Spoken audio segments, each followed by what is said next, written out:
काय सांगाल सर, तुमच्यासोबत काय घटना घडली आहे आणि तुम्ही तहसील कार्यालयावर काय आरोप करता, दुकानदारावर काय आरोप आहे तुमचा?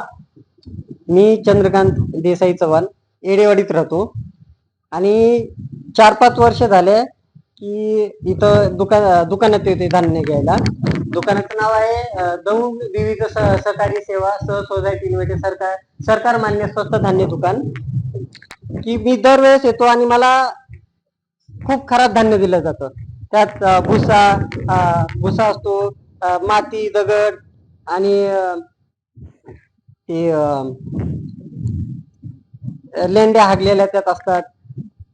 की त्यांनी आम्हाला चांगलं धान्य द्यावं आणि ते सारखे सारखे उडीची गोष्ट बोलतात. तुम्हाला कोणाला सांगायचे, तुम्ही जाऊन सांगा. मी तहसील कार्यालयाला जाऊन अर्ज सुद्धा केला तहसीलदारांना, अजून तहसीलदारांचं काय हे आलं नाही.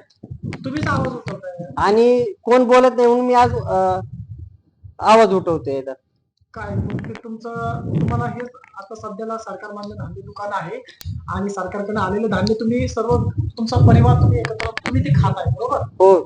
पण आणि तुम्ही आता ते धान्य खराब आल्यापासून तुम्ही त्या धान्याचं कसं काय केलं? नाही, आम्ही असं ठेवतोय ते धान्य. ते